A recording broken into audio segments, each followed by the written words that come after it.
तो इस मिसाइल को छोड़कर यमन के हौथीज ने इस बात का ऐलान कर दिया कि हमारा पहला मिसाइल इस्राइल पर आकर गिरा है। सही सुना आपने दोस्तों, अब इस जंग में एक नया मोड़ आ गया है, क्योंकि अब यहां पर दबाव सिर्फ हॉर्मूज की खाड़ी पर नहीं पड़ने वाला है।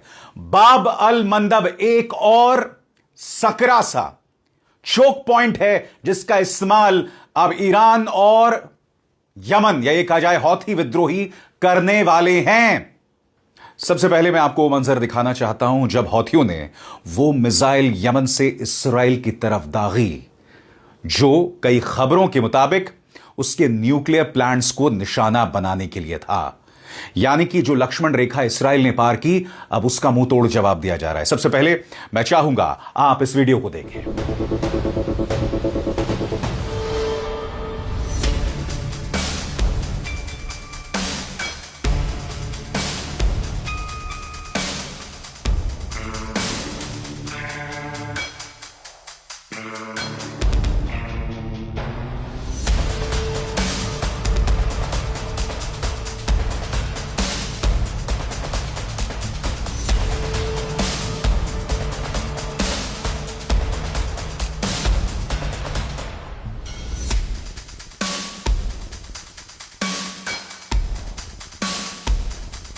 और मैं आपको बतलाना चाहता हूं दोस्तों, हौथियों के जो प्रवक्ता हैं उन्होंने औपचारिक तौर पर इस बात का ऐलान कर दिया कि अब हम इस युद्ध में घुस चुके हैं। इस्राइल और अमेरिका की खैर नहीं। मैं आपसे बार बार कह रहा हूं, पहले से ही स्ट्रेट ऑफ हॉर्मूज पर दबाव है। अब बाब अल मंदब एक और जगह है जहां पर दबाव बढ़ने वाला है। सुनिए उनके प्रवक्ता क्या कह रहे हैं। The spokesman for Yemen's Houthis is speaking from Sana'a. We'll listen in.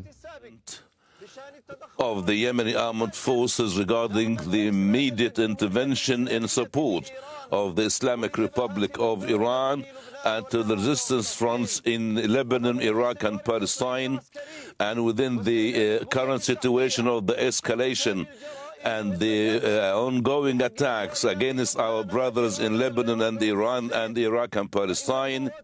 दोस्तों, अब आपके जहन में दो सवाल होंगे कि हौथीस के प्रवेश के बाद यह जंग किस तरह से अब एक नया मोड़ लेने वाली है। दूसरी बात, पहले से ही हॉर्मूज जल डमरू मध्य पर दबाव था। अब बाब अल मंदब, जहां पर हौथियों का कब्जा है, वहां पर उनका नियंत्रण है, वहां से भी अब शिप्स जो हैं आगे नहीं बढ़ पाएंगी। इसका क्या असर पड़ने वाला है? सबसे पहले बहुत ही सरल शब्दों में, हौथीस का प्रवेश सिर्फ अमेरिका और इस्राइल के लिए करारा झटका नहीं है, ग्लोबल शिपिंग के लिए एक बहुत करारा झटका है। सबसे पहला सवाल जो आपके जहन में आ रहा है दोस्तों, हौथीस की एंट्री का मतलब क्या है? गौर फरमाएं। हौथी लीडर अब्दुल मलिक अल हौथी और उनके स्पोक्सपर्सन साफ कह चुके हैं कि यमन पूरी तरह से तैयार है ईरान के साथ खड़ा होने के लिए। उन्होंने कहा कि उनके हाथ ट्रिगर पर हैं और अगर एस्केलेशन बढ़ती है तो वो बड़े अटैक्स फिर से शुरू कर सकते हैं। वो इस पूरे कॉन्फ्लिक्ट को Iran versus US Israel war का ही हिस्सा मान रहे हैं। इसका सीधा मतलब रेड सी शिपिंग रूट्स, ऑयल सप्लाई और शायद इस्राइल पर भी दोबारा हमले हो सकते हैं। अब आपके जहन में एक सवाल आ रहा होगा दोस्तों कि हौथीज ने प्रवेश तो कर दिया है, मगर उनका फायर पावर क्या है, उनके हथियारों की ताकत क्या है? अब आपकी स्क्रीन पर वही बात मैं आपको सरल लफ्जों में समझा रहा हूं, गौर फरमाइए। नंबर एक, मिसाइल्स प्लस ड्रोन्स। ईरान की मदद से हौथीस के पास बैलिस्टिक मिसाइल्स, क्रूज मिसाइल्स और सुसाइड ड्रोन्स हैं जिनकी रेंज करीब 2000 से 2500 किलोमीटर तक मानी जाती है। यानी ये रेड सी, गल्फ, मिडल ईस्ट और इस्राइल तक हिट कर सकते हैं। इसके अलावा इनके पास एंटी शिप कैपेबिलिटी है। हौथीज दुनिया का पहला ग्रुप है जिसने एंटी शिप बैलिस्टिक मिसाइल को रियल कॉम्बैट में इस्तेमाल किया है। इसके अलावा उनके पास एंटी शिप क्रूज मिसाइल्स और स्वॉर्म ड्रोन्स हैं। आपके जहन में सवाल, इसका असर क्या होता है? क्या होता है इसका इंपैक्ट? तो गौर फरमाएं। शिप्स को रूट बदलना पड़ेगा सुएज अवॉइड करते हुए, इंश्योरेंस कॉस्ट बढ़ जाती है, ऑयल एंड फ्रेट प्राइसेस ऊपर जाते हैं, यूएस नेवी को लगातार डिफेंस मोड में रहना पड़ता है। और दोस्तों, ईरान जो ये जंग लड़ रहा है ना, इसमें सिर्फ हौथीस के प्रवेश की बात नहीं की जानी चाहिए। इस वक्त जो पूरा एक्सिस ऑफ रेजिस्टेंस है, जिसमें हिजबुल्लाह भी शामिल है, वो भी लगातार इस्राएली सेना को तोड़ रहा है। इसके बाद एक्सिस ऑफ रेजिस्टेंस अपने आप में उसे हराना नामुमकिन हो जाएगा। और अब मैं आपको बताने वाला हूं आपके स्क्रीन्स पर एक्सिस ऑफ रेजिस्टेंस कैसे ईरान की मदद कर रहा है। यह एक नेटवर्क है जिसमें Iran plus Hezbollah plus Iraqi militia, Houthis, कुछ पैलेस्टीनियन ग्रुप शामिल हैं। ईरान यानी कि IRGC और कुद्स फोर्स इन सबको फंडिंग, ट्रेनिंग, वेपन्स और इंटेलिजेंस देता है। हिजबुल्लाह जैसे ग्रुप्स बाकी मिलिशियास को ट्रेन भी करते हैं। स्ट्रैटेजी यानी रणनीति क्या है? ईरान खुद अकेले फाइट नहीं करता बल्कि अलग अलग मोर्चे खोल देता है। हिजबुल्लाह ईरान के उत्तर से प्रेशर यानी दबाव बनाता है। इराकी मिलिशियास की बात करें तो वो अमेरिकी बेसिस पर अटैक करते हैं। हौथीज की बात करें तो वो समुद्री रास्तों और शिपिंग पर हमला करते हैं। और इसका परिणाम क्या है? आपके स्क्रीन्स पर यूएस इसराइल को एक साथ कई जगह लड़ना पड़ता है, रिसोर्सेज डिवाइड हो जाते हैं और लागत बढ़ जाती है।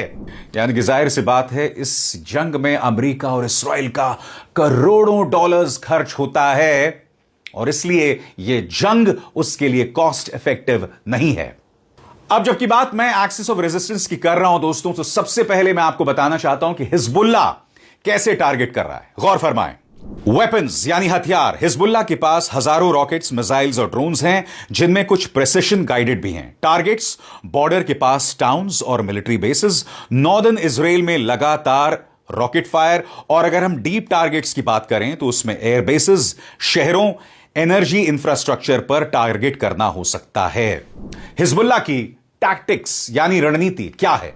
रोज थोड़ा थोड़ा हमला किया जाए, एक किस्म का हरासमेंट अटैक, बीच बीच में बड़े रॉकेट बराजेस, एंटी टैंक मिसाइल से आर्मर्ड यूनिट्स पर हमला। और मैं आपको लगातार बता रहा हूं किस तरह से इसराइल के मेरकावा टैंक्स को बुरी तरह से बर्बाद कर रहा है हिजबुल्लाह, और बाकायदा उसके प्रमाण, उसके सबूत वीडियोस के जरिए सामने आ रहे हैं। और हम जब एक्सिस ऑफ रेजिस्टेंस की बात कर रहे हैं तो हौथीज ने इस मुद्दे में प्रवेश का ऐलान कर दिया है। उनके प्रवेश से क्या होने वाला है आपके स्क्रीन्स पर? एक और फ्रंट खुल जाएगा और सिर्फ लैंड वॉर नहीं, सी वॉर भी इंटेंस हो जाएगा। रेड सी, बाब अल मंदेब। अब यहां जिक्र मैं कर रहा हूं बाब अल मंदेब की। इसके मायने क्या हैं? इसका क्या स्ट्रैटेजिक सिग्निफिकेंस है? तेल के बाजार पर इसका क्या असर पड़ेगा? अर्थव्यवस्था पर इसका क्या असर पड़ेगा? कुछ देर बाद मैं आपको बताऊंगा। मगर आपके लिए जानना जरूरी हो जाता है कि ग्लोबल इकोनॉमी पर इसका त्वरित असर क्या पड़ने वाला है। ऑयल प्राइसेस बढ़ेंगे, शिपिंग कॉस्ट बढ़ेगी, सप्लाई चेन्स डिस्टर्ब होंगी। मिलिट्री प्रेशर या मिलिट्री दबाव की बात करें तो यूएस और एलाइज को और शिप्स, मिसाइल्स और डिफेंस सिस्टम्स डिप्लॉय करने पड़ेंगे। और राजनीतिक संदेश की बात करें तो साफ है कि अगर ईरान पर हमला किया तो पूरा इलाका जल उठेगा और वो किसी भी कीमत पर पीछे नहीं हटने वाले हैं। मगर आपके जहन में सवाल होगा दोस्तों कि हौथीस के मैदान में घुसने के बाद बाब अल मंदेब पर क्या असर पड़ने वाला है। मगर उससे पहले मैं आपको बताने वाला हूं अल जजीरा हौथीस के प्रवेश के बाद क्या कह रहा है। आइए देखते हैं अल जजीरा की यह report. Precisely so. In fact, just hours after the statement was made last night by the Yemeni group's military spokesperson, Yahya Saree, where he mentioned that the fingers are on the trigger. Just a couple of hours later, according to reports, they seem to have launched a aerial attack, a hypersonic, a ballistic missile strike against Israeli military positions, according to the reports. Now, we have confirmation that we will receive a press statement from the Ansar Allah Houthi military spokesperson in just less than 20 minutes. Now, in that speech, in that TV statement, which he's expected to give, he will outline what exactly the attack targeted, what type of missile was used. I can tell you that throughout the years, the past 2 years of Ansar Allah Houthi strikes against Israel, it's most likely a hypersonic missile. And hypersonic missiles, as we've seen in the past, they're able to bypass Israeli security, Israeli radars, Israeli air defense systems. The third option that we've seen the Ansar Allah Houthis use is the newly advanced hypersonic missile with a fragmented warhead. Now, the fragmented warhead is able to expand the capacity of the strike zone, similar to the Iranian missiles that we've seen dispersed upon entering Israeli airspace into smaller bombs that are able to hit more targets. This is what the Ansar Allah Houthi spokesperson is expected to announce in the coming in the next 15 to 20 minutes, and we'll be updating throughout the day of these attacks that are coming from Yemen. I can tell you that if this is an attack from Yemen, if this is an attack from the Yemeni group, they have officially entered the war. The strikes from Yemen will not stop. They will only continue. और अब वो अहम सवाल, हौथीज के प्रवेश के बाद तेल के बाजार पर क्या असर पड़ने वाला है? सरल शब्दों में आपके स्क्रीन्स पर, अगर हॉर्मूज जल डमरू मध्य पहले से ही पूरी तरह से चालू नहीं है और बाब अल मंदेब पर हौथियों का दबदबा या खतरा बना हुआ है, तो इसका मतलब है कि दुनिया के तेल के दो सबसे बड़े रास्ते एक साथ प्रभावित हो रहे हैं। इसका मतलब दुनिया की अर्थव्यवस्था पर इसका बुरा असर पड़ने वाला है। कैसे? गौर फरमाएं। ये दोनों रास्ते इतने अहम क्यों हैं? सबसे पहले हॉर्मूज जल डमरू मध्य, दुनिया का करीब 20% तेल इसी रास्ते से जाता है। अगर यहां दिक्कत आई तो बाजार में तेल की कमी हो जाती है। बाब अल मंदेब की बात करें तो यह रास्ता एशिया और यूरोप के बीच बहुत बड़ा व्यापारिक मार्ग है। यहां से तेल और सामान दोनों बड़ी मात्रा से गुजरते हैं। अहम मुद्दा, अगर बाब अल मंदेब पर भी खतरा बना रहे तो इसका क्या असर होगा? बाजार में डर बना रहता है, बिना रुकावट के भी तेल महंगा रहता है, मतलब तेल लंबे समय तक महंगा रहेगा। जहाज और व्यापार पर असर, जहाज को अब लंबा रास्ता लेना पड़ेगा अफ्रीका के नीचे से। इससे समय ज्यादा लगता है, ईंधन ज्यादा खर्च होता है, बीमा और किराया बहुत महंगा हो जाता है, नतीजा सामान महंगा हो जाता है और इसका सीधा असर महंगाई और अर्थव्यवस्था पर।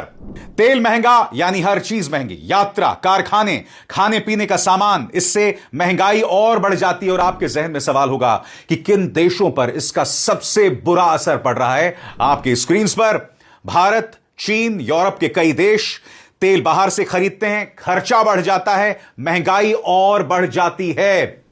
यानी कि भारत को इसका खमियाजा भुगतना पड़ेगा और भारत को इसका नुकसान पहले से हो रहा है। यानी कि हर भारतीय को हौथियों ने जो मिसाइल हमला किया है उस पर चिंतित होना चाहिए। तो अब आप समझे दोस्तों, डोनाल्ड ट्रंप और नेतन्याहू की जिद ने दुनिया को किस कदर बर्बादी के रास्ते पर ला दिया है। अमेरिका ने बातचीत के दौरान ईरान पर हमला कर दिया। ईरान के पास जवाब के अलावा क्या रास्ता था? इसके अलावा अमेरिका इस बात का ऐलान करता है कि 10 दिन तक हम आपके एनर्जी सेंटर्स पर हमला नहीं करेंगे। बावजूद इसके इस्राइल लगातार न सिर्फ उनके एनर्जी प्लांट्स बल्कि उनके परमाणु संयंत्रों पर भी हमला कर रहा है। इसलिए आज हौथी विद्रोही खुलकर ईरान के साथ खड़े हुए हैं और यहां से मामला और पेचीदा हो गया है। अभिसार शर्मा को दीजिए इजाजत। नमस्कार।